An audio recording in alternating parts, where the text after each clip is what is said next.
வருடம் முழுவதும் கண்ணின் மணி போல தேவன் பாதுகாத்து 51 ஞாயிற்றுக்கிழமையை கடந்து 52வது இந்த வருடத்தின் இறுதி ஞாயிற்றுக்கிழமையில கர்த்தர் நம்மை கொண்டு வந்திருக்கிறார். சுகத்தோடு, பலத்தோடு, ஆரோக்கியத்தோடு. ஆகவே இந்த ஆராதனை நன்றி சொல்லுகிற ஆராதனையாய் சாட்சிகளை கர்த்தருக்காக, அவருடைய நாம மகிமைக்காக கர்த்தருடைய சாட்சிகளாய் நாம் இந்த இடத்துல நிற்கிறோம். அவருடைய நாமத்தை மகிமைப்படுத்த போறோம். இந்த நாள் ஆராதனை தேவன் ஆசீர்வதிக்கும்படி எல்லாரும் எழுந்து நின்று சபையில வந்திருக்கிறவங்க, ஒருவேளை வீட்டுல இணையதளத்துல பார்க்கிறவங்க யாரா இருந்தாலும் நன்றி என்று நம்ம சொல்லுவோம். 2020ஆம் ஆண்டு துவக்கத்துல இருந்து இந்த நாளிலும் 27ஆம் தேதி வரைக்கும் ஏறத்தாழ 52வது ஞாயிற்றுக்கிழமையிலே கர்த்தர் நம்மை கொண்டு வந்து நிறுத்தியிருக்கிறார். நன்றியுடைய இருதயத்தோடு அவரை துதிக்க, அவரை ஸ்தோத்திரிக்க எத்தனை நாவுகள் இருந்தாலும் போதாது. என் தேவனுக்கு நன்றி சொல்வதற்கு, ஜீவனோடு வைத்த தேவனுக்கு நன்றி சொல்வதற்கு ஓ ஸ்தோத்திரம். நல்ல வாயிலை திறந்து ஆண்டவரை ஸ்தோத்திரம் பண்ணுமா. ஸ்தோத்திரம், ஸ்தோத்திரம், ஸ்தோத்திரம் ஐயா. நமக்கு நன்றி சொல்லாமல் இருக்கவே முடியாது. செய்த நன்மைகள் ஏராளம், ஏராளம் ஆண்டவரே. உங்களுடைய கிருபைகள் தாராளம், தாராளம் ஆண்டவரே. ஸ்தோத்திரம். எங்களை தூக்கி சுமந்தீரே, இரத்த கோட்டைகளை வைத்தீரே, தேவைகளை சந்தித்தீரே. ஒரு நாள் எங்களை வெட்கத்திற்கு ஒப்பு கொடுக்கவே இல்லை ஆண்டவரே. வியாதி எல்லாம் விலக்கி பாதுகாத்தீரே அப்பா. இந்த கொள்ளை நோயெல்லாம் எங்களையும் எங்கள் விசுவாசிகளையும் சேதப்படுத்தாதபடி ஒன்று முன்னே சேதப்படுத்தாது என்ற வார்த்தையின்படியே அப்பா நமக்கு ஸ்தோத்திரம், ஸ்தோத்திரம், ஸ்தோத்திரம். ஒன்றும் சேதப்படுத்தாமல் இரத்த கோட்டைகளை வைத்தீங்களே, நன்றி செலுத்துகிறோம், நன்றி செலுத்துகிறோம். எங்கள் பிள்ளைகளை, குடும்பத்தை, உறவுகளை அப்பா, சொந்த பந்தங்களை எல்லாம் நீங்க பாதுகாத்தீரே. உங்களுடைய அன்பு பெரியது, உங்களுடைய இரக்கம் பெரியது, தயவு பெரியது. எத்தனையோ இழப்பின் மத்தியிலையும் அப்பா நீர் எங்களை போஷித்தீரே, தேவைகளை சந்தித்தீரே, நல்லவராகவே இருந்தீரே. உங்களுக்கு ஸ்தோத்திரம், ஸ்தோத்திரம், ஸ்தோத்திரம் ஐயா. இயேசு என்ற நாமத்திற்கு ஸ்தோத்திரம். பிதாவாக தேவனை நாங்கள் உயர்த்துகிறோம், குமாரனாக இயேசு கிறிஸ்துவை நாங்கள் மகிமைப்படுத்துகிறோம். ஆவியானவரே மக்கள் ஸ்தோத்திரம், பரிசுத்த ஆவியானவரே மக்கள் ஸ்தோத்திரம், ஸ்தோத்திரம், ஸ்தோத்திரம் ஐயா. இந்த கடைசி ஞாயிற்றுக்கிழமை ஆராதனை மகிமை இறங்கி வருவதாக, உங்களுடைய பிரசன்னம் கடந்து வருவதாக, ஆவியானவர் அசைவாடுவீராக. ஓ ஸ்தோத்திரம், ஸ்தோத்திரம். திரள் கூட்ட ஆத்துமாக்களை கொண்டு வாங்க. 10 பேர் இடத்துல சுகத்தை பெற்றுக் கொண்டாங்க. நன்றி சொல்ல ஒருவர் மாத்திரம் தான் இன்றைக்கு வந்திருந்தாங்க. இன்னைக்கு எங்களுடைய சபையில் அப்படி அல்ல. எல்லா விசுவாசிகளும் நன்றி சொல்லும்படி இந்த இடத்துல கூடி வந்திருக்கிற பிள்ளைகளை ஆசீர்வதிப்பீராக. ஒவ்வொருவரையும் நன்றி சொல்லும்படி சாட்சியாக நிறுத்தியிருக்கிறீரே. நமக்கு சோத்திரம், சோத்திரம், சோத்திரம், சோத்திரம், சோத்திரம் ஆண்டவரே. நல்ல ஒரு மனதை தருவீராக. எல்லா பலவானை நாங்கள் கட்டுகிறோம், எதிர் வல்லமைகளை துரத்துகிறோம் ஐயா. நிறைவான நீங்க வரும்பொழுது எல்லா குறைவானதும் ஒழிந்து போகட்டும். எங்களுடைய சிந்தைகள், எங்களுடைய எண்ணங்களை எல்லாம் நீர் ஆட்கொள்வீராக. ஸ்தோத்திரம், ஸ்தோத்திரம், ஸ்தோத்திரம் ஐயா. ஆவியானவர் எங்களை நடத்தி தருவீராக. ஸ்தோத்திரம், ஸ்தோத்திரம், ஸ்தோத்திரம் ஐயா. நான் உன்னை மறப்பதில்லை என்ற வார்த்தைப்படி எங்களை நீர் மறக்கலையே. உங்க ஸ்தோத்திரம், ஸ்தோத்திரம். துதிக்கிறோம், துதிக்கிறோம் ஆண்டவரே. ஓ உமக்கு நன்றி ஆண்டவரே, நன்றி. இன்றைக்கு வேதத்தை திருப்பிக் கொள்ளலாம். சங்கீதம் 147ஆம் அதிகாரம் 12 14 வரைக்கும் உள்ள வசனங்களை நான் வாசிக்கிறேன். சங்கீதம் 147 12 14. எருசலேமே கர்த்தரை ஸ்தோத்திரி, சீயோனே உன் தேவனை துதி. அவர் உன் வாசல்களின் தாழ்பால்களை பலப்படுத்தி உன்னிடத்தில் உள்ள உன் பிள்ளைகளை ஆசீர்வதிக்கிறார். அவர் உன் எல்லைகளை சமாதானம் உள்ளவைகளாக்கி சங்கார தூதனும் எந்த கொள்ளை நோய்களும் பிரவேசிக்க முடியாமல் கண்ணின் மணி போல பாதுகாத்து யோபையும் அவன் குடும்பத்தையும் வேலி அடைத்தது போல கர்த்தர் வேலி அடைத்தார். ஆமென். அதற்காக என்ன சொல்லணும்? கர்த்தரை துதிக்கணும், கர்த்தருக்கு நன்றி சொல்லணும், கர்த்தரை ஆராதிக்கணும், அவரை உயர்த்தணும். இந்த தேவையுள்ள நேரங்களிலும், வேலை இழப்பின் மத்தியிலையும், வருமானம் குறைவா இருந்த நாட்களிலும் உச்சிதமான கோதுமையினால் திருப்தியாக்கி இருக்கிறார். ஆமென். அல்லேலூயா. கடந்த வருடத்தை பாருங்க, இந்த மார்ச்ல இருந்து இந்த டிசம்பர் 27ஆம் தேதி வரைக்கும் இருக்கிற உங்க உடம்ப பாருங்களேன், ஒரு சுத்து நீங்க பெருத்து இருக்கிறீங்க. ஆமென். உச்சிதமான கோதுமையினால உங்களை திருப்தியாக்கி இருக்கிறார். நான் எல்லாரையும் பாக்குறேன், இப்ப 6 மாசம் 7 மாசமா பாக்குறவங்க எல்லாருமே ஒரு ரவுண்டு பெருத்து தான் இருக்கிறார். அப்படிதான் கர்த்தர் உங்களை போஷித்து இருக்கிறார். நல்ல வீட்டுல வீட்டு சமையல், நல்ல நான் வெஜிடேரியன், நல்ல மட்டன், நல்ல பிரியாணி. யார் வீட்டுல கேட்டாலும் பிரியாணி தான், யார் வீட்டுல கேட்டாலும் நிறைய நிறைய காரியங்களை நாங்க கத்துக்கிட்டோம், சமைக்கிறோம், வெளுத்து வாங்கி இருக்கிறாங்க. ஆமென். அப்படி உச்சிதமான கோதுமையினால கர்த்தர் உங்களை திருப்தியாக்கி இருக்கிறார். அதற்காக நம்ம நன்றி சொல்லணும். ஆமென், ஹல்லேலூயா. அநேக சமைக்க கத்துக்கிட்டாங்க, புதிய புதிய டிஷ்ஷை செய்யறாங்க, நிறைய காரியங்களை கர்த்தர் இந்த நாட்கள் உங்களை ஆசீர்வதித்து இருக்கிறார். ஆமென், ஹல்லேலூயா. உச்சிதமான கோதுமையினால உங்களை திருப்தியாக்கி இருக்கிறார். ஆமென், ஹல்லேலூயா. ஆகவேதான் இன்றைக்கு நாம் நன்றி சொல்லும்படி கடந்து வந்திருக்கிறோம். நமது எல்லைகள், நமது குடும்பம், வேலை ஸ்தலம் எல்லாவற்றிலும் கர்த்தர் பாதுகாத்து இருக்கிறார். ஆமென். இந்த வசனம் சொல்லுகிறது, எதற்காக கர்த்தரை ஸ்தோத்திரிக்க வேண்டும்? அவர் உன் எல்லைகளை சமாதானம் உள்ளவர்களாய் வைத்திருக்கிறார். ஆமென். லாக்டவுன் முடிந்து வேலைக்கு போகிற சூழ்நிலை வந்தாலும் நீங்க போகும் பொழுதும் அந்த வேலை ஸ்தலத்தில் உங்களுக்கு சமாதானத்தை கர்த்தர் கொடுத்தார். அந்த வேலை ஸ்தலத்திலே கர்த்தர் உங்களை பாதுகாத்தார். ஹல்லேலூயா. லாக்டவுன் முடிந்து அநேகர் ஆபீஸுக்கு போனோம். அந்த சூழ்நிலையில எல்லா பயத்தையும் கர்த்தர் மாற்றி ஒரு வித்தியாசத்தை உண்டு பண்ணி உங்களை வேலை அடைத்து கர்த்தர் பாதுகாத்தார். அப்படி வேலைக்கு போன குடும்பங்கள் நிறைய பேர் இருக்கிறாங்க. தங்கராஜர் வேலைக்கு போனாங்க, ஜெயபேரி சிஸ்டர் வேலைக்கு போனாங்க. இப்படி வேலைக்கு போன நம்ம மத்தியில் இருக்கிற ரேணுகா சிஸ்டர், இப்படி எத்தனையோ பேர் வேலைக்கு போனாலும் கர்த்தர் இரத்த கோட்டைகளை வைத்து அவங்களை எல்லாம் பாதுகாத்து கண்ணி மணி பண்ணி போகிற எல்லை எங்கிலும் நான் உன்னை விட்டு விடுவதும் இல்லை, உன்னை கைவிடுவதும் இல்லை என்று சொன்ன தேவன் ஒவ்வொருவரையும் கண்ணின் மணி போல கர்த்தர் பாதுகாத்து இருக்கிறார். ஆமென், ஹல்லேலூயா. அதே போல நம்ம மத்தியில் இருக்கிற சுமதியுடைய பிளாட்ல எல்லாம் அநேக கொரோனா வந்தாலும் அந்த குடும்பத்தை கர்த்தர் பாதுகாத்தார். ஹல்லேலூயா. இப்படி கர்த்தர் உங்களுடைய எல்லைகளில் எல்லாம் கூட இருந்து இரத்த கோட்டைகளை வைத்து உங்களை பாதுகாத்த தேவன் இனிமேலும் தப்புவிக்க அவர் வல்லமை உள்ள தேவனாய் இருக்கிறார். ஆமென். ஏன் தெரியுமா? பென்யமீனை குறித்து அங்கே மோசே பென்யமீனை இப்படியாக அவர் ஆசீர்வதிக்கிறார், பென்யமீனை குறித்து இப்படியாக அவர் வாழ்த்துகிறார். உபாகமம் 33ஆம் அதிகாரம் 12ஆம் வசனம் சொல்கிறது, பென்யமீனை குறித்து கர்த்தருக்கு பிரியமானவன். ஹல்லேலூயா. அன்பு தேவ பிள்ளைகளே, கர்த்தருக்கு பிரியமாய் இருக்கும் பொழுது, கர்த்தர் உங்கள் மேல பிரியம் வைத்திருக்கும் பொழுது, நீங்கள் கர்த்தரை தேடும் பொழுது, ஏன் பென்யமீன் மேல கர்த்தர் பிரியமாய் இருந்தார் என்று வசனம் சொல்கிறது, அவரோடு சுகமாய் தங்கி இருப்பான், அவனை எந்நாளும் அவர் காப்பாற்றி அவன் எல்லைக்குள்ளே வாசமாய் இருப்பார். ஆமென். கர்த்தருக்கு பிரியமாய் இருக்கிற, கர்த்தரை நேசிக்கிற, கர்த்தரையே தஞ்சமாய் நம்பி இருக்கிற இந்த சோதனை காலத்திலையும் உறுதியாய் ஜெபத்துல இருந்த, இந்த சோதனை காலத்திலும் கர்த்தரை அன்பை விட்டு பிரியாமல் இருந்த பென்யமீனுக்கு கர்த்தர் கொடுத்த வாக்குத்தத்த வசனத்தின்படியே கர்த்தர் உங்களோடு தங்கி இருந்தார். உங்கள் குடும்பத்தோடு அவர் உலாவினார், உங்கள் வீட்டில் அவர் வாசம் பண்ணினார், என்னால் உங்களை காப்பாற்றினார். ஒரு நாள் கூட சாப்பிடாம இருந்த நிலைமை உங்கள் குடும்பத்துல நிச்சயமாக இருந்திருக்காது என்று நான் விசுவாசிக்கிறேன். என்னால் கர்த்தர் உங்களை காப்பாற்றினார், உங்கள் எல்லைக்குள்ளே அவர் கர்த்தர் வாசம் பண்ணினார். ஆமென், ஹல்லேலூயா. பாருங்க, இன்றைக்கு ஒருவேளை 10 பேர் குஷ்டரோகிகளுக்கு கர்த்தர் சுகத்தை கொடுத்தார், ஆனா நன்றி சொல்ல ஒருத்தர் தான் வந்திருந்தாங்க. பாருங்க, கடந்த நாட்கள்ல நிறைய பேர் இருந்தாலும் இன்னைக்கு ஒரு சிலர் தான் இந்த இடத்துல இருக்கிறோம். ஆமென். நன்றி சொல்லும்படி நன்றி சொன்ன ஒவ்வொருக்கும் கர்த்தர் 2021 பெரிய ஆசீர்வாதத்தை வைத்திருக்கிறார். ஆமென், ஹல்லேலூயா. இன்னும் நன்றி சொல்ல போகிற ஒவ்வொருவரையும் கர்த்தர் உயர்த்தி அவர் மேன்மைப்படுத்த வல்லமை உள்ளவராய் இருக்கிறார். ஆமென்.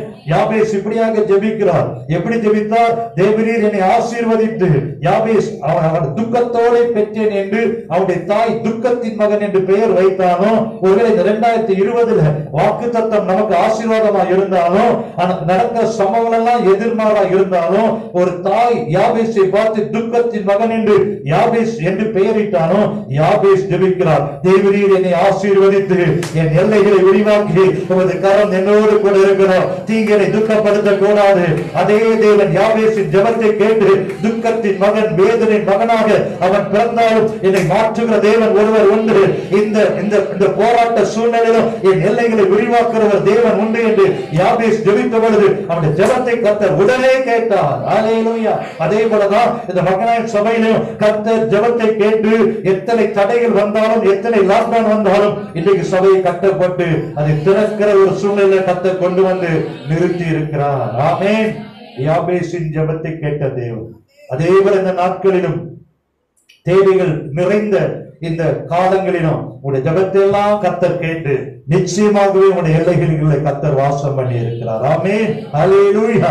அன்பு தேவ பிள்ளைகளே, பல எல்லைகள் வழியாக நம்ம கடந்து போகிறோம், பல அனுபவங்கள் வழியாக கடந்து போகிறோம். வேதத்தை நம்ம வாசிக்கிறோம், அல்ல ஒரு காலம் உண்டு, நகைக்க ஒரு காலம் உண்டு, இப்படி பல காலங்களில் நம்ம வேதத்துல படித்திருந்தாலும் இந்த நேரத்துல இப்பொழுதுதான் இப்படி ஒரு 2020 இப்படி ஒரு காலத்தை நம்ம சந்திக்கிற ஒரு நேரத்துல கடந்து வந்திருக்கிறோம். ஆமென், ஹல்லேலூயா.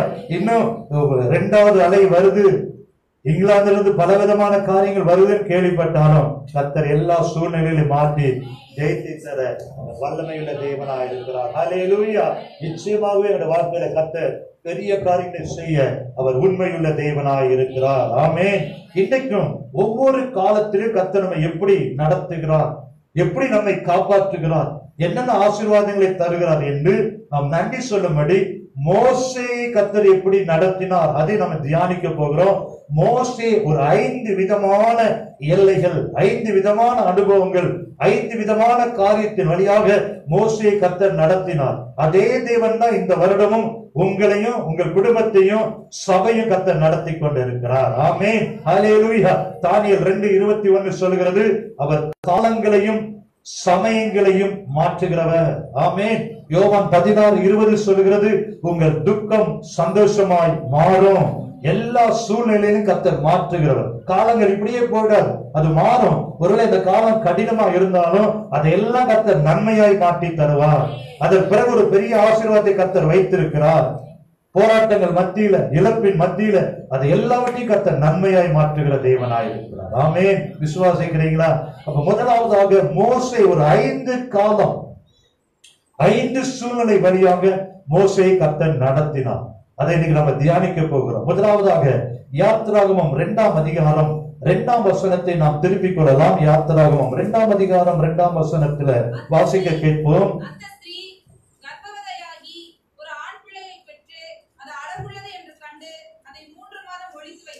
பாருங்க, நம்ம மோசேயின் பெற்றோர், மோசேயின் பெற்றோர், மோசேயின் தாய் கர்ப்பவதியாகி அந்த பிள்ளை அழகுள்ளது என்று கண்டு அதை 3 மாதம் ஒளித்து வைத்தார்.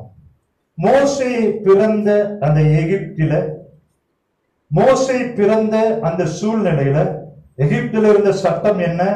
எல்லா பிறக்கிற ஆண் குழந்தையும் நதியில போட்டு விட வேண்டும். அந்த சூழ்நிலையில மோசே பிறக்கிறார், ஆண் குழந்தை. அந்த பிள்ளை அழகுள்ளது என்று கண்டு ஏறத்தாழ அந்த 2 மாதம் 3 மாதம் அந்த பிள்ளை என்ன பண்றாங்க? ஒளித்து வைக்கிறான். அன்பு தேவ பிள்ளைகளே, கர்த்தர் உங்கள் மேல ஒரு காரியத்தை வைத்திருப்பார் என்றால், கர்த்தர் உங்களை குறித்து ஒரு திட்டத்தை வைத்திருப்பாரே என்றால், எத்தனை சோதனைகள் வந்தாலும், எத்தனை சட்டங்கள் இருந்தாலும், ஆண் பிள்ளைகளெல்லாம் நதியில போட வேண்டிய சூழ்நிலை வந்தாலும், மோசேயை கர்த்தர் கொண்டு வைத்திருக்கிற திட்டத்தை தடுப்பதற்கு யாராலும் முடியவே முடியாது. எந்த பார்வனாலும் முடியாது, எந்த வைரஸ்னாலும் முடியாது, எந்த கொள்ளை நோயினாலும் தடுக்க முடியாது. கர்த்தர் திறந்த வாசலை வைப்பேன் என்று சொன்னா அந்த திறந்த வாசலை பார்வனாலும் மூட முடியாது, எந்த மந்திரவாதினாலும் தடுக்கவே முடியாது. ஹல்லேலூயா. அதே போலதான் 3 மாதம் அந்த குழந்தையை அழகுள்ளது என்று கண்டு 3 மாதம் அதை ஒளித்து வைத்திருக்கிறாங்க. அதுக்கு மேல என்ன பண்ண முடியல, அந்த குழந்தைய ஒளித்து வைக்க முடியல. ஆமென். ஹல்லேலூயா. அப்புறம் என்ன பண்றாங்க? அந்த 3 மாதம் ஒளித்து வைக்க கூடாமல், அன்பு தேவ பிள்ளைகளே, இதுல கூட இன்னொரு காரியம் இருக்கு. 3 மாதம் ஒளித்து வைக்கிறோம். எந்த காரியமா இருந்தாலும் சரி, எந்த அந்தரங்க பாவமா இருந்தாலும் சரி, எந்த அந்தரங்க வாழ்க்கையா இருந்தாலும் சரி, எந்த ரகசிய உறவா இருந்தாலும் ஒரு நாள் வெளிப்படும். ஆமென். அதை மறைச்சு வைக்கவே முடியாது. தன் பாவங்களை மறைக்கிறவன் வாழ்வடைய மாட்டான், அவளை அறிக்கை செய்து விட்டு விடுகிறவனோ இரக்கம் பெறுவான். 3 மாதம் தான் மறைச்சு வைக்க முடியுது, அதுக்கு மேல மறைச்சு வைக்க முடியல. அன்பு தேவ பிள்ளைகளே, இந்த வருடத்தின் இறுதி நாட்களில 2020 இன்னும் சுகவாழ்வு துளிர்க்கவில்லையா? இன்னும் அற்புதம் நடைபெறவில்லையா? இத்தனை சாட்சிகளை நாம கேட்டோம்.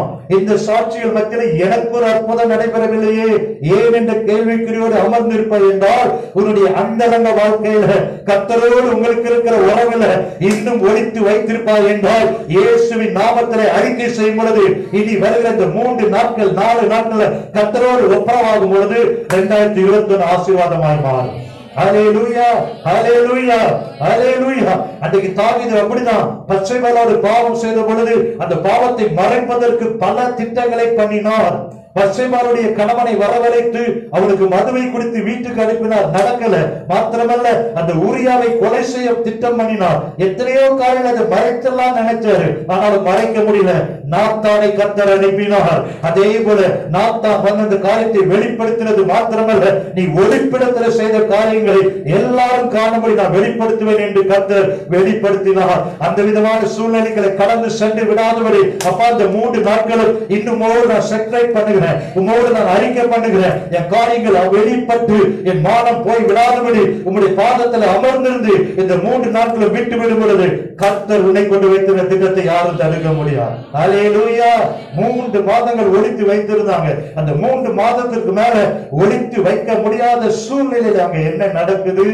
ஒரு அழகாக ஒரு நாணல் பெட்டியை செய்து மோசே அதுக்குள்ள வைத்து நாணல்ல கொண்டு வச்சுட்டாங்க. ஆமென். அன்பு தேவ பிள்ளைகளே, கர்த்தர் எவ்வளவு பெரிய இழப்பு இருந்தாலும், எவ்வளவு போராட்டம் இருந்தாலும், எத்தனை எதிர்வல்லமை இருந்தாலும், மோசையை குறித்து ஒரு பிளான வச்சுட்டாருன்னா, தெரிந்து கொண்டாருன்னா, அந்த பிளான்ல கர்த்தர் நிச்சயமாகவே தப்புவிப்பார். ஆமென்.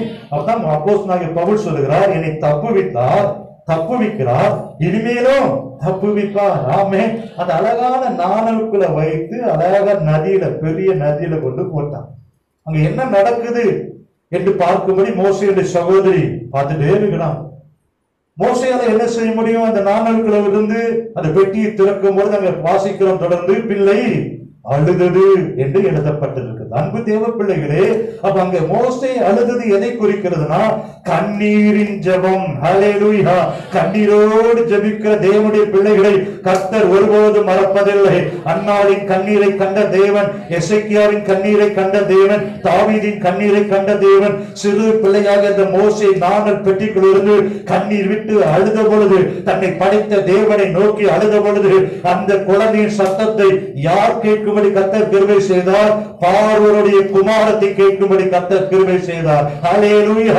ஜெபிக்கிற பிள்ளைகளை, கண்ணீரோடு ஜெபிக்கிற பிள்ளைகளை கர்த்தர் ஒருபோதும் வெட்கத்திற்கு ஒப்புக் கொடுக்க மாட்டார். ஜெபிக்கிற பிள்ளைகளுக்கு காகங்களை அனுப்புவார். ஜெபிக்கிற பிள்ளைகளுக்கு எதை கொண்டாலும் கர்த்தர் போஷிக்க வல்லமையுள்ளவராய் இருக்கிறார். உன் கலசத்துல எண்ணெய் குறைந்து போகாது, பானையில மா செலவழிந்து போகவே போகாது. நீதிமானுடைய சந்ததி ஒருபோதும் அப்பத்துக்கு இறந்து தெரிவதே இல்லை. ஆமென். ஹல்லேலூயா. மோசேயின் அழுகுரல் பார்வோனுடைய குமாரத்தை கவனிக்கும்படி செய்தது. பார்வோனுடைய குமாரத்தை அந்த குழந்தையை நாணிலிருந்து வெளியே எடுக்கிறார். மோசேனுடைய ஒளித்து வைக்கப்பட்ட ஒரு எல்லை முடிவுக்கு வருகிறது. ஆமென். ஹல்லேலூயா. தூக்கி போடப்பட்டு கைவிடப்பட்டு நாணலுக்குள்ள இருந்து கர்த்தரை நோக்கி கூப்பிட்டு அழுத அந்த எல்லையை முடிந்து அடுத்த லெவல்ல மோசே கடந்து செல்லுகிறார். ஆமென்.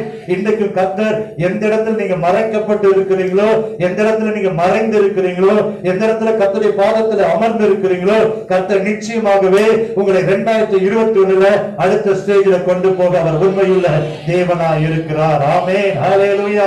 இன்னைக்கு நாணலை போல அடைக்கப்பட்ட சூழ்நிலையில வீட்டுக்குள்ள கர்த்தருடைய பாதத்தில் அமர்ந்து ஜெபித்துக் கொண்டிருக்கிற அன்பு தேவ பிள்ளைகளே, மோசேக்கு அந்த நாணலுக்கு கர்த்தர் ஒரு முற்றுப்புள்ளி வைத்து வெளியே கொண்டு வந்து அடுத்த லெவல்ல கொண்டு போனது போல நிச்சயமாவே கர்த்தர் நம்முடைய சபையும் கொண்டு போவார், உங்களையும் கொண்டு போவார்.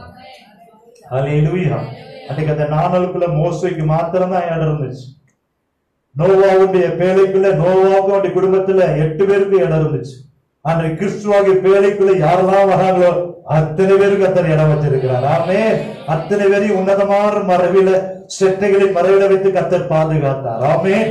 முதல் எல்லை, மோசேனுடைய எல்லை, நாணலுக்குள்ள ஒளித்து வைக்கப்பட்ட சூழ்நிலையிலிருந்து கர்த்தர் விடுவித்து வெளியே கொண்டு வருகிறார். இரண்டாவது மோசேயை கர்த்தர் எங்கே கொண்டு போகிறார் என்று வாசித்து பார்ப்போம் என்றால், அப்போஸ்தலர் 7ஆம் அதிகாரம் 2 அப்போஸ்தலர் 7:22-23 அங்கே மோசே எகிப்தினுடைய சகல சாஸ்திரங்களிலும் கற்பிக்கப்பட்டு வாக்கிலும் செய்கையிலும் வல்லவனானான். எங்கே? அடுத்த மோசே அடுத்த ஸ்டேஜ் எங்க போறாரு? பார்வோனுடைய அரண்மனைக்கு போகிறார். பார்வோனுடைய அரண்மனையில, அரசனுடைய சந்ததியில, அரச வம்சத்துல மோசே வளர்க்கப்படுகிறார். சாதாரணம் அல்ல, சகல ஞானத்திலும் கற்பிலும் எல்லாவற்றிலும் பயிற்றுவிக்கப்பட்டு ஒரு வல்லமையுள்ள மோசேயாய் அங்கே உருவாக்கப்படுகிறார். 40 ஆண்டு காலங்கள் மோசேயை கர்த்தர் பார்வோனுடைய அரண்மனையிலே வைத்திருக்கிறார். வேதத்திலே 40 என்பது ரொம்ப முக்கியமான எண். மோசேயுடைய காலங்களை 340 நாம் பிரித்து பார்க்கிறோம். மாத்திரமல்ல, ஒரு சந்ததி 40 வருடம் என்று குறிப்பிடப்படுகிறது. ஏன் அப்படி குறிப்பிடுறாங்கன்னா, சவுல் அரசாட்சி செய்தது 40 வருடம், தாவீது அரசாட்சி செய்தது 40 வருடம், சாலமோன் அரசாட்சி செய்தது 40 வருடம், நோவாவின் காலத்துல 40 நாள் மழை பெய்தது, யோனா 40 நாள் நினிவே கவிழ்க்கப்பட்டு போகும் என்று பிரசங்கம் பண்ணினார், இயேசு கிறிஸ்து 40 நாள் ஜெபம் பண்ணினார், மோசே 40 நாள் சீனாய் மலையில 2 முறை கர்த்தரோடு கூட இருந்தார், எலியா ஒருவேளை உணவுல 40 நாள் நடந்து ஓடி கர்மேல் பர்வதத்துல அவர் கடந்து சென்றார். ஆகவே வேதத்திலே 40 என்பது ஒரு முக்கியமான எண். அதே போலதான் மோசே அடுத்த 40 ஆண்டுகள் பார்வோனுடைய அரண்மனையில அவர் வாழ்ந்து கொண்டிருக்கிறார். ஆமென், அல்லேலூயா. அன்பு தேவ பிள்ளைகளே, 40 ஆண்டு காலங்கள் பார்வோனுடைய அரண்மனையிலே மோசே இருந்தாலும், இந்த மோசேக்கு கர்த்தர் கொண்டு வந்த நோக்கம், தாயின் கருவிலை வைத்த நோக்கம், மோசேயை தப்புவித்த நோக்கம், பேழைக்குள்ள அந்த நாடல் பெட்டிக்குள்ளே வைத்து ஒளித்து வைத்து மீண்டும் மோசேக்கு ஒரு வாழ்க்கையை கொடுத்த அந்த நோக்கம் எல்லாம் நிறைவேறுகிற அந்த தரிசனம், அந்த எண்ணம் மோசேக்குள்ள ஓடிட்டே இருந்துச்சு. என்ன ஓடிட்டு இருந்துச்சுன்னா, நான் எகிப்தியன் அல்ல. ஒருவேளை நான் எகிப்திய அரண்மனையில இருந்தாலும் நான் எகிப்தியன் அல்ல, பார்வனுடைய குமாரன் என்று அழைக்கப்பட்டாலும் நான் யாரும் இல்ல, பார்வனுடைய குமாரன் அல்ல என்கிற எண்ணம் மோசேயுடைய உணர்வுல இருந்து கொண்டே இருந்தது. ஆகவேதான் எபிரேயர் 11:24 26 வரைக்கும் வாசித்தா, விசுவாசத்தினாலே மோசே தான் பெரியவனான போது பார்வோனுடைய குமாரத்தின் மகன் எனப்படுவதெல்லாம் வெறுத்தான். ஆமென், அல்லேலூயா. அவருக்குள்ள அந்த உணர்வு, நான் எகிப்தியன் அல்ல, நான் எகிப்திய அரண்மனையில் இருந்தாலும் எகிப்தியன் அல்ல, நான் பார்வோனுடைய குமாரன் அல்ல, நான் ஒரு எபிரேய சந்ததி உள்ளவன், என்னுடைய முற்பிதாக்களாகிய ஆபிரகாம், ஈசாக்கு, யாக்கோபின் சந்ததி என்கிற உணர்வு இருந்தது. ஆமென். அன்பு தேவ பிள்ளைகளே, இன்றைக்கு நம்ம உலகத்தோடு இருந்தாலும் நம்ம உலகத்தை விட்டு வேறு பிரிக்கப்பட்ட ஜனம். ஆமென், அல்லேலூயா. உலகத்துக்கு உங்களுக்கு சம்பந்தம் இல்லை, நீங்கள் கர்த்தரால் வேறு பிரிக்கப்பட்ட ஜனம், கர்த்தரால் தெரிந்து கொள்ளப்பட்ட ஜனம், கர்த்தரால் முன்குறிக்கப்பட்ட ஜனம். ஆகவே இந்த உலக காரியங்களை சேதப்படுத்தாதபடி நான் உலகத்துக்கு சொந்தமானவன் அல்ல, நான் கர்த்தருக்கு சொந்தமானவன். கர்த்தர் என்னை அவளுக்கென்று வேறு அவருக்கென்று வேறு பிரித்திருக்கிறார், நான் கர்த்தருக்கென்று வேறு பிரிக்கப்பட்ட ஜனம் என்று நம்ம வாழ்ந்தபடினாலதான், இந்த ஜூம் அப்பெல்லாம் தினமும் ஜெபித்தபடினால்தான் கர்த்தர்களை பாதுகாத்து வைத்திருக்கிறார். ஹல்லேலூயா. அப்படிதான் மோசே பார்வோன் அரண்மனையில இருந்தாலும், நான் பார்வோனுடைய அரண்மனைக்கு சொந்தக்காரன் அல்ல, பார்வோனுடைய மகளுடைய குமாரன் அல்ல, இது எகிப்தியன் கிடையாது.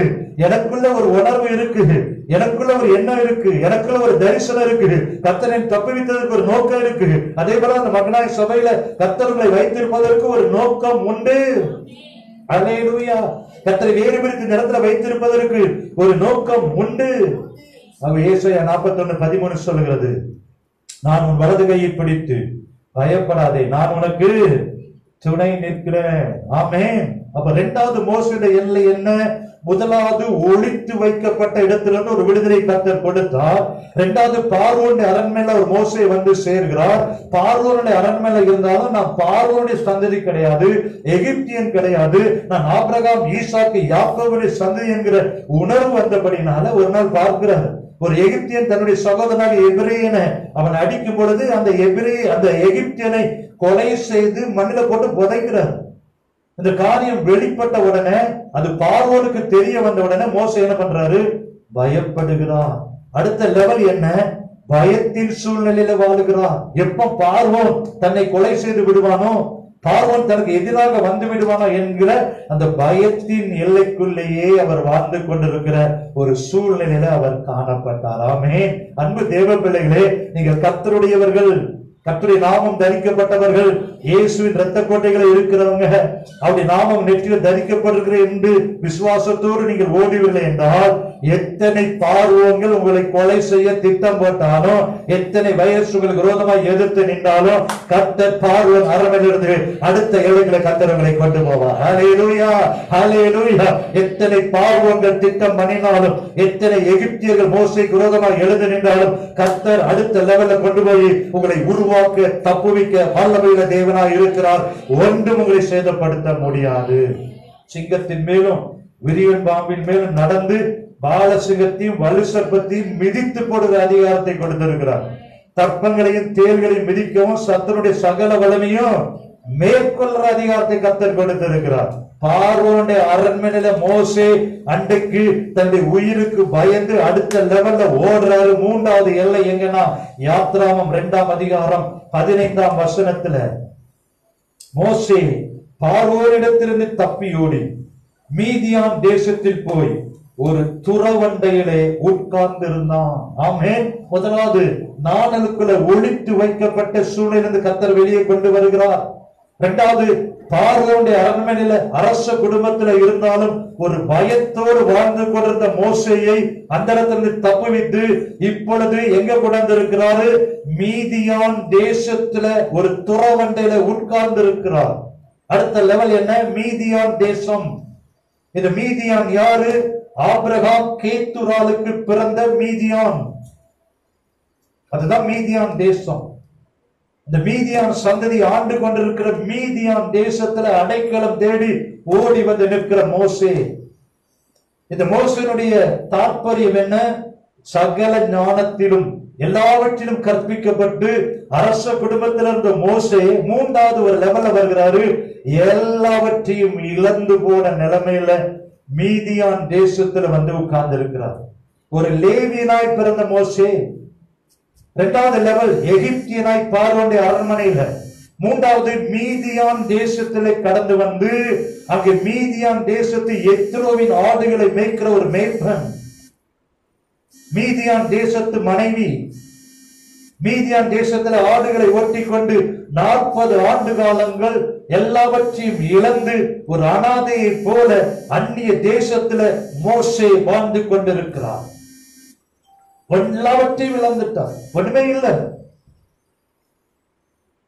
எந்த இடத்துல நீங்க இழக்கிறீங்களோ, எந்த இடத்துல நீங்க ஒன்றுமில்லை என்று உணர்கிறீர்களோ, எந்த இடத்துல நீங்க ஒரு அனாதையா நிற்கிறீங்களோ அந்த இடத்துல கர்த்தர் உங்களை வல்லமையாய் உருவாக்குவார். ஹல்லேலூயா. மோசே ஒழித்து வைத்து பார்வோன் அரண்மனையில கொண்டு வைத்து அந்த பயத்துல தப்பி ஓடி வந்து மீதியான் தேசத்துல 40 ஆண்டுகள் அனாதையா எல்லாவற்றையும் இழந்து தரிசனத்தை எல்லாம் இழந்து தன்னுடைய காரியங்கள்லாம் இழந்து வனாந்தரத்துல அந்த மோசே மீதியான் தேசத்துல இருந்தாலும் கர்த்தர் மோசேயை மறக்கவில்லை. மோசேயை அந்த இடத்துல உருவாக்கி கொண்டிருந்தார். இன்றைக்கு இந்த 10 மாதங்கள் கர்த்தர்களை உருவாக்கி இருக்கிறார். ஜெபத்துல உருவாக்கி இருக்கிறார். ஜெபிக்க முடியாதவர்களை ஜெபிக்க வைத்திருக்கிறார். ஹல்லேலூயா. வேதத்தை படிக்க முடியாதவர்களை வேதத்தை படிக்க வைத்திருக்கிறார். விசுவாசத்தில் உங்களை ஸ்ட்ராங் பண்ணி இருக்கிறார். இந்த விசுவாச ஓட்டத்தில் தான் நம்ம ஓடணும். கர்த்தரை சார்ந்தாதான் ஓட முடியும் என்று கர்த்தரை உருவாக்கி இருக்கிறார். வருகிற ஒருவேளை வருகிற ஆண்டுகள் இதைவிட கடினமா இருந்தாலும் கர்த்தர் இந்த வருடங்களை உருவாக்கி இருக்கிறார். இதைவிட மோசமான சூழ்நிலை வந்தாலும் அந்த சூழ்நிலையை சந்திக்க கர்த்தரை உங்களை திடப்படுத்தி இருக்கிறார். ஆமென். ஹல்லேலூயா. மீதியான் தேசத்துல எல்லாவற்றையும் இழந்த மோசேயை கர்த்தர் அங்கே உருவாக்குகிறார். அடுத்த 40 ஆண்டு காலங்கள் அந்த இடத்துல அவரை பயிற்றுவிக்கிறார். எல்லா இழப்பின் மத்தியில கர்த்தர் அவரை உருவாக்கி வல்லமையாய் மாற்றி அங்கே யாத்திராகமம் 3ஆம் அதிகாரத்துல வாசித்து பார்ப்போம் என்றால் முட்செடி நடுவிலே மோசே கர்த்தர் சந்திக்கிறார். 80வது வயதில மோசே என்றவரை அழைக்கிறார். அன்பு தேவ பிள்ளைகளே, என்றைக்கும் யோபு சொன்னது போல, யோபு அதுதான் சொன்னது, எனக்கு குறித்திருக்கிறதை கர்த்தர் நிறைவேற்றுவார்.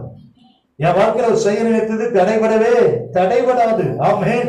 ஒருவேளை பெற்றோர்கள் மறைத்து வைக்க முடியாம நாணலுக்குள்ள வச்சாலும் நாணல் பட்டியல நதியில விட்டுட்டாலும் கர்த்தர் உங்களை தப்புவிக்கிற தேவன். அப்படிதான் இந்த வருடம் முழுவதும் கர்த்தர் உங்களை தப்புவித்திருக்கிறார்.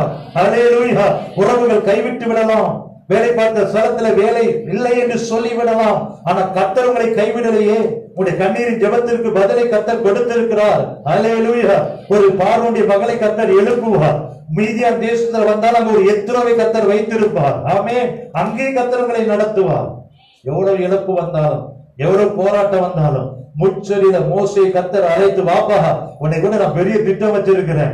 எந்த பார்வோனுக்கு பயந்து ஓடி வந்தாயோ அதே பார்வோடத்துல உன்னை அனுப்புறேன் கர்த்தர் சொல்லுகிறார். ஆமென். என் தேவன் ஒரு பொழுதும் உங்களை வெட்கத்திற்கு ஒப்பு கொடுக்கவே மாட்டார். எந்த பார்வோனை கண்டு நீங்க பயப்படுறீங்களோ, எந்த பிரச்சனையை கண்டு பயப்படுறீங்களோ, எந்த பிரச்சனை உங்களை பயமுறுத்துகிறதோ அதே இடத்துல உங்களை உருவாக்குவாரு. அடுத்த ஆண்டுகள் உங்களுக்கு அது ஒருவேளை சோதனையின் காலமா இருந்தாலும் அந்த பயப்பட்ட இடத்துல, சோதனை நிறைந்த இடத்துல, வெட்கப்பட்ட இடத்துல கர்த்தர் உங்களை கொண்டு போய் நிறுத்தி உங்களை மேன்மைப்படுத்த வல்லமையுள்ளவராய் இருக்கிறார். ஹல்லேலூயா. அடுத்த 40 ஆண்டுகள் மீதியான் தேசத்துல வைத்திருந்தாலும் ஆண்டவர் சொல்றாரு, நீ பயந்து வந்த பார்வோன் இடத்துல திரும்ப அனுப்புறேன். ஆமென். ஒருவேளை உலகத்துல நீங்க இழந்திருக்கலாம், பல காரியங்களை இழந்து தவித்துக் கொண்டிருக்கலாம். அந்த இழப்பின் மத்தியிலும் கர்த்தர் உங்களுக்கு ஒரு பந்தியை ஆயத்தப்படுத்தி உங்களுடைய தலை எண்ணெயால் அபிஷேகம் பண்ணுவார். ஆமென். ஹல்லேலூயா. அதே பார்வோன் இடத்துல போய் மோசே நிற்கிறாரு. இப்பொழுது மோசே அங்கே மோசே சொல்றதாக நடக்குது. ஆண்டவர் சொல்றார் அழகா. யாத்திராகமம் 7ஆம் அதிகாரம் 1ஆம் வசனத்தை வாசித்து பாருங்க. யாத்திராகமம் 7ஆம் அதிகாரம் 1ஆம் வசனத்துல மோசே பயப்படுறாரு. நான் எப்படி பார்வோன் இடத்துல போறது? 7:1. கர்த்தர் மோசேயை நோக்கி, பார், உன்னை நான் பார்வோனுக்கு தேவனாக்கினேன். எந்த இடத்துல நம்ம வெட்கப்படுறோமோ அந்த இடத்துல கர்த்தர் ஒரு பந்தியை ஆயத்தப்படுத்தி உங்களுடைய தலை எண்ணெயால் அபிஷேகம் பண்ணி உங்களை உயர்த்துகிற தேவனா இருக்கிறார். ஆமென். இன்னைக்கு ஒருவேளை நீங்க இழந்து போய் இருக்கலாம், என் வாழ்க்கையில இழப்பு நீங்க நினைக்கலாம். ஆனா அதே இடத்துல கர்த்தர் நிச்சயமாகவே நீங்கள் ஆராதிக்கிற தேவன் உண்மையுள்ள தேவன் என்று சாட்சியாய் நிறுத்த என் தேவன் வல்லமையுள்ளவராய் இருக்கிறார். ஆமென். எந்த பார்வோனை கண்டு பயந்து ஓடினாரோ அங்க ஆண்டவர் சொல்றாரு, இல்லப்பா, பார்வோனுக்கு மேல டாப்ல ஒண்ணு தேவனா வச்சிருக்கிறேன். ஆமென். ஹல்லேலூயா. அதே தேவன் 2021 கர்த்தர் உங்களையும் உயர்த்த வல்லமையுள்ளவர். உங்களுடைய தலையை கர்த்தர் உயர்த்துவார், மேன்மைப்படுத்துவார். ஆண்டவருக்கு நம்ம நன்றி சொல்ல இன்னும் பல காரியங்களை கர்த்தர் செய்வார். ஆமென். அங்க போய் பார்வோனுக்கு முன்னாடி 10 அற்புதங்களை கர்த்தர் செய்கிறார். கோலை கீழே போடுறாரு, அது சர்ப்பமா நெளியுது. அதே போல மந்திரவாதிகளும் போடுறாங்க, அது சர்ப்பமா நெளியுது. ஆனா மோசேயின் கரங்களில் விழுந்த சர்ப்பம் மற்ற சர்ப்பங்களை விழுகிறது. ஹல்லேலூயா. இன்னைக்கு பல போராட்டங்கள், பல சத்துருக்கள் வரலாம். ஆனா கர்த்தர் மேற்கொள்ளுகிற ஜெயிக்கிற அதிகாரத்தை உங்களுக்கு கர்த்தர் கொடுத்திருக்கிறார். ஒன்று உங்களை சேதப்படுத்தவே முடியும். ஆமென். நதியில் அடிக்கிற ரத்தமா மாறுது. எத்தனை அற்புதங்கள் மோசேயை கொண்டு. என்றைக்கு பஸ்கா ஆட்டுகளின் ரத்தம் நிலைக்கால்களை பூசப்பட்டதோ அன்றைக்கு எகிப்தின் அடிமைத்தனத்திலிருந்து, சிறையிருப்பிலிருந்து மோசேயையும் அவருடைய ஜனங்களையும் கர்த்தர் விடுவித்தார். ஆமென். முதலாவது என்ன எல்லை? ஒளிப்பிடத்தில் இருந்த எல்லையை கர்த்தர் மாற்றினார். இரண்டாவதாக பார்வோன் அரண்மனையில பயத்தில் இருந்த சூழ்நிலையை மாற்றினார். மூன்றாவதாக மீதியான் தேசத்துல எல்லாவற்றையும் இழப்பின் எல்லையில 40 ஆண்டு காலங்கள் இருந்தார். அங்கே மோசே கர்த்தர் சந்தித்து பார்வோனிடத்துல அனுப்பி இஸ்ரவேல் ஜனங்களை விடுவித்து வெளியே கொண்டு வந்தார். 4வது ஒரு எல்லைகளை கர்த்தர் நடத்துறார். 4வது என்ன எல்லை? அதை வாசித்து பார்ப்போம் என்றால் யாத்திராகமம் 13ஆம் அதிகாரம் 20-21 சொல்லுகிறது. 4வது ஒரு எல்லை.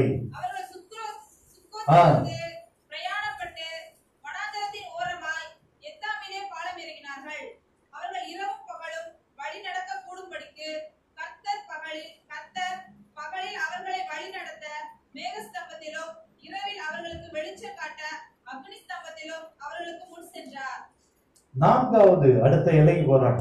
என்ன எல்லைக்கு போறாங்க? என்றைக்கு எகிப்தை விட்டு வெளியே வராங்களோ இப்பொழுது வனாந்திரம். ஆமென். வனாந்திரத்துல கர்த்தர் அக்னி ஸ்தம்பமாய் மேக ஸ்தம்பமாய் வழி நடத்துறார். இப்ப எது வனாந்திரம் என்று சொன்னா அங்க என்ன இருக்காது?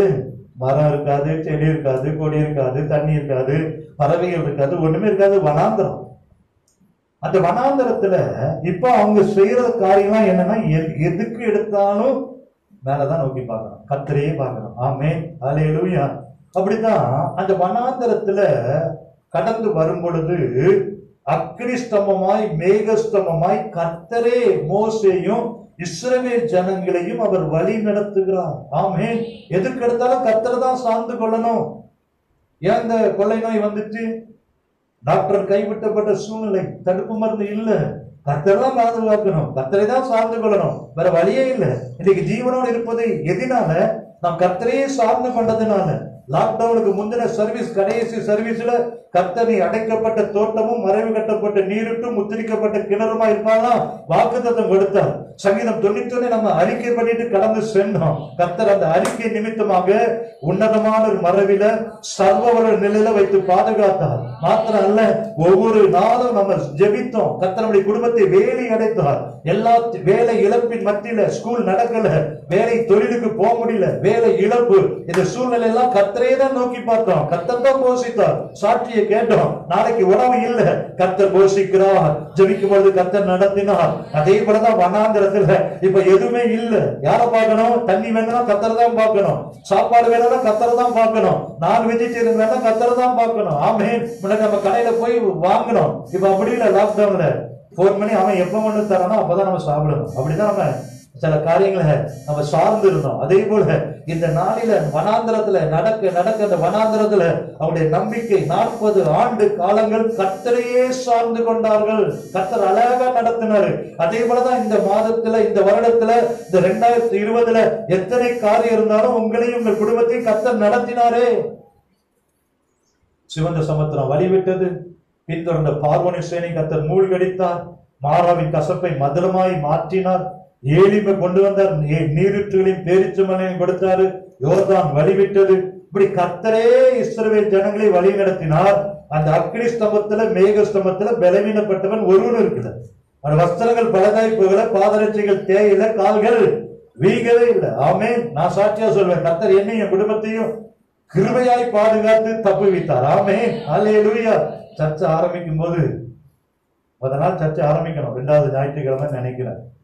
ஒரு சிலர்ட்ட ஆலோசனை கேட்கிறோம், எப்படி நடத்துனீங்க என்ன யாது அப்படின்னா நிறைய ஆலோசனைலாம் சொன்னான். ஒரு 3 மாஸ்க் நீ போட்டுக்கோ, இதை சுத்தி ஒரு கயிறை கட்டிக்கோ, இப்படி நிறைய ஆலோசனைகள்லாம் எனக்கு சொன்னான். பாதுகாப்புக்காக ஒரு கயிறு கட்டி இந்த கயிறுக்குள்ள நீ நின்றுக்கணும், மாஸ்க் போட்டுக்கணும், இதெல்லாம் நிறைய ஆலோசனை சொன்னாங்க. ஆனா எல்லாவற்றையும் காட்டிலும் கர்த்தர் நகரத்தை காக்காராகில் காவல்காரன் பிரயாசம் அதுதான், கர்த்தருடைய பாதுகாப்பு. ஆமென். கர்த்தர் அப்படிதான் நம்முடைய சபையை இதுவரைக்கும் நடத்தி பாதுகாத்து கிருபையாய் கண்ணின் மணி போல பாதுகாத்து கொண்டிருக்கிறார். ஆமென். கர்த்தரை சார்ந்து கொள்ளும் பொழுது வனாந்தரமா இருந்தாலும் கர்த்தர் நம்மளை நடத்துவோம். அல்லேலூயா. அற்புதங்களை கர்த்தர் செய்து கொண்டே இருக்கிற வல்லமையில அதான் மோசே ஜெபித்தார். யாத்திராமம் 33:14 சொன்னார், உம்முடைய சமூகம் என்னோடு கூட வரலனா என்னை கொண்டு செல்லாதிரும் ஆண்டவரே. வனாந்திரத்திலையும் உங்களுடைய சமூகம் என் கூட வந்துட்டுனா எல்லா தடைகளும் மாறும். கர்த்தர் சொன்னார், என் சமூகம் உனக்கு முன்பதாக செல்லும். இந்த நாட்கள்லாம் கர்த்தர் இன்னைக்கு 27ஆம் தேதி வரைக்கும் நம்ம நடத்தி இருப்பது அவருடைய கிருபை.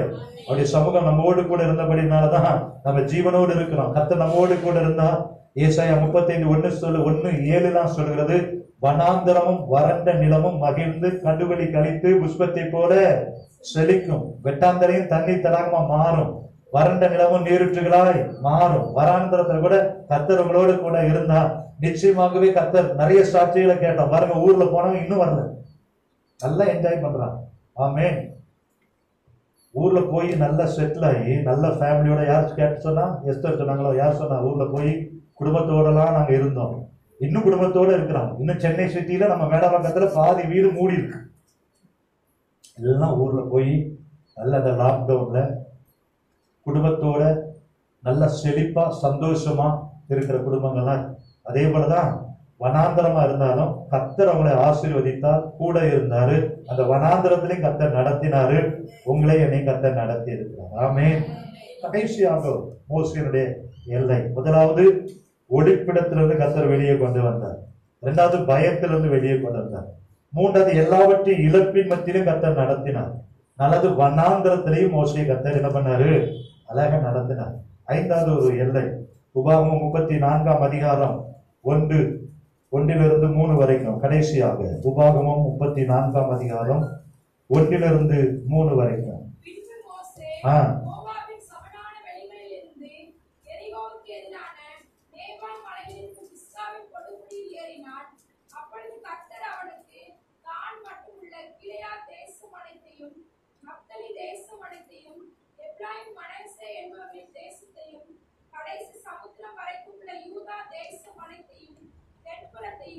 சோபார் வரைக்கும் உள்ள பேரிச்சு மரங்களின் பட்டணம் என்னும் ஊர் முதற்கொண்டு எரிகோவின் பள்ளத்தாக்கு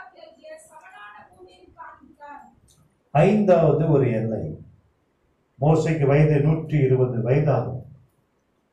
இந்த 120 வயதுல மோசேயை பார்த்து ஆண்டவர் சொல்ற, அப்பா நீ அந்த எரியோக்கு எதிராக இருக்கிற நேபோ மலையில பிஸ்காவின் கொடிமுடியில ஏறு.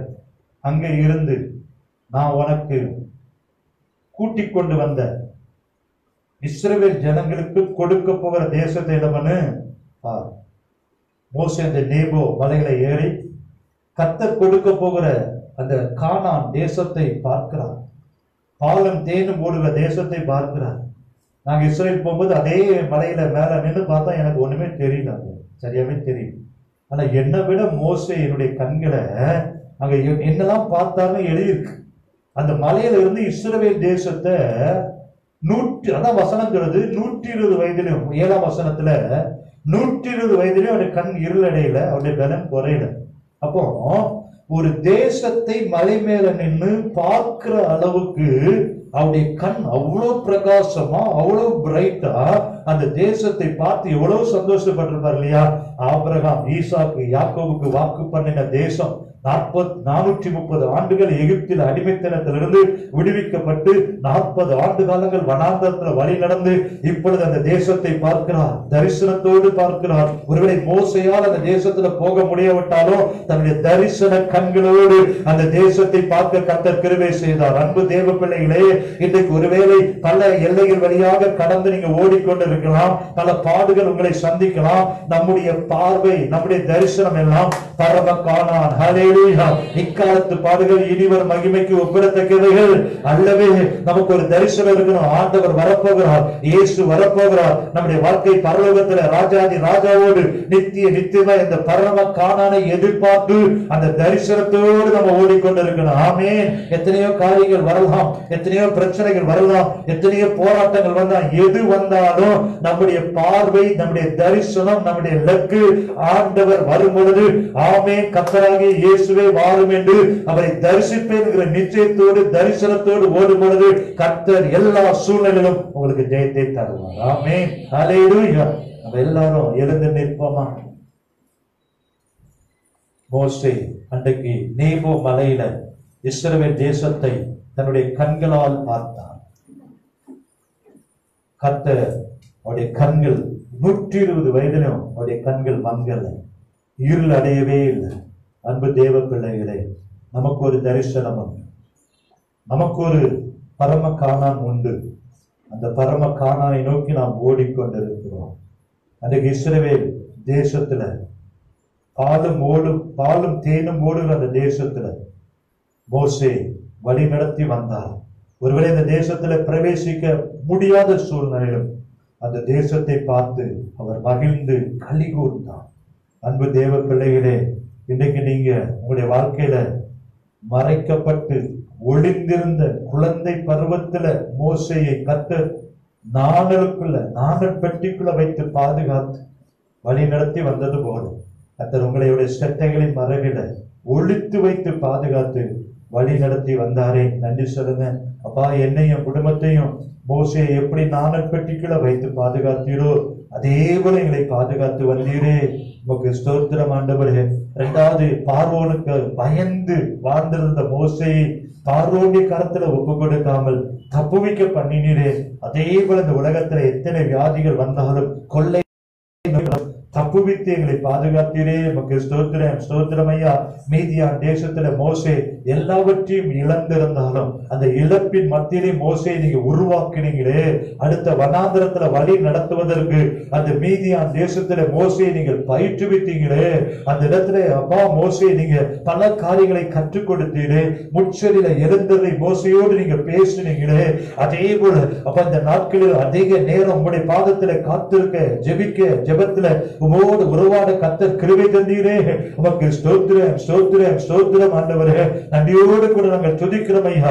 அடுத்தபடியாக மோசேயோட ஜனங்களை வனாந்திரத்துல வழி நடத்தினாலும் ஒவ்வொரு நாளும் அக்கினி ஸ்தம்பமாய் மேக ஸ்தம்பமாய் வழி நடத்தினீரே.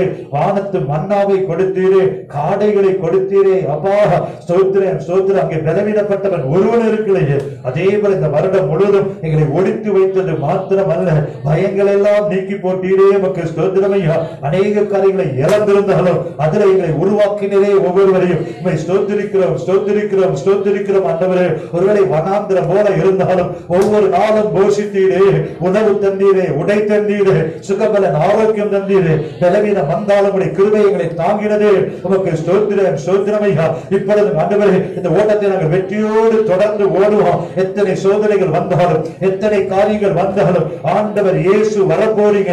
அந்த பரலோகத்தில் ஆண்டவரே ஒரு நாள் அப்பாவை சந்திக்க போகிறோம் என்கிற நிச்சயத்தோடு எங்களுடைய ஓட்டம் ஓடட்டும் ஐயா. இந்த உலகத்தில் உபத்திரங்கள் உண்டு, போராட்டங்கள் உண்டு, வேதனைகள் உண்டு, நிந்தைகள் உண்டு, அவமானங்கள் உண்டு.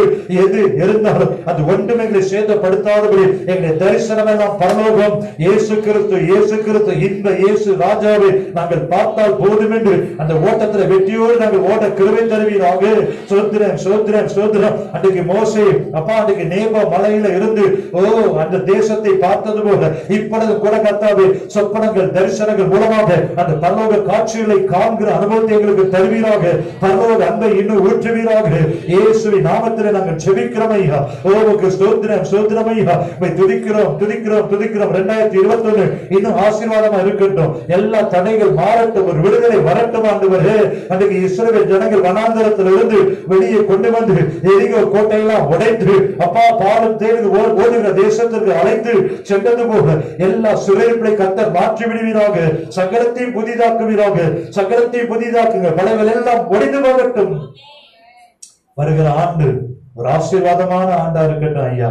இன்னும் எங்களை தாழ்த்துகிறோம் ஐயா. இன்னும் அப்பா நாங்க உங்களிடத்துல அறிக்கை பண்ணுகிற காரியத்தெல்லாம் நாங்கள் அறிக்கை பண்ணி விட்டு விடுகிறோம் ஐயா. ஸ்தோத்திரம் ஸ்தோத்திரம் ஐயா. மாத்திரமல்ல மாலை ஆராதனைக்காக ஜெபம் பண்ணுவோம். மாலை ஆராதனை ஒரு சுத்திகரிப்பு ஆராதனை, ஒரு பரிசுத்தப்படுத்துகிற ஆராதனை. இந்த மாலை ஆராதனை எங்களை சுத்திகரிப்பீராக, எங்களை பரிசுத்தப்படுத்துவீராக, எங்களை கழுவுவீராக, எங்களை வணைவீராக, உருவாக்குவீராக. புத்தாண்டு ஆராதனைகளுக்கு மிகுந்த ஆசீர்வாதமாக இருக்கும்படி அந்த வாக்குத்தத்தங்களை சுதந்திரித்துக் கொள்ளும்படி எங்களை தகுதிப்படுத்துகிற ஆராதனையை மாற்றித்தாங்க ஆண்டவரே. இப்பொழுது நல்ல சாட்சிகளை எல்லாம் நாங்கள் கேட்டோம். தொடர்ந்து 31ஆம் தேதி நாங்கள் நிறைய சாட்சிகளை நாங்கள் கேட்க போறோம். அப்பா இன்றைக்கு மோசே எல்லா சூழ்நிலையிலும் எல்லா காலங்களிலும் நீங்க தப்புவித்தது போல எங்களையும் தப்புவித்து கொண்டு வந்து நிறுத்தி இருக்கிறீரே. உமக்கு ஸ்தோத்திரம் ஐயா. இப்பொழுது நாங்கள் ஒரு புதிய ஆண்டுக்குள்ள பிரவேசிக்க காத்து கொண்டிருக்கிறோம். அந்த 2021 இங்க இருக்கிற ஒவ்வொருவருக்கும் ஒரு விடுதலையின் ஆண்டாய், வெற்றியின் ஆண்டாய், சமாதானத்தின் ஆண்டாய், சுதந்திரிக்கிற ஆண்டாய், அற்புதத்தின் ஆண்டாய், வாக்குத்தத்தத்தின் வழியை நடத்துகிற ஆண்டாய் மாறட்டும் என்று நான் ஜெபிக்கிறேன். இப்பொழுதே நாங்கள் ஜெபிக்கிறோம். அதற்கு நீர் எங்களை தகுதிப்படுத்துவீராக. காத்துக்கொள்ளுங்க, வழி நடத்துங்க. இயேசு கிறிஸ்துவின் மூலம் ஜெபம் கேளும் நல்ல பிதாவே. ஆமென்.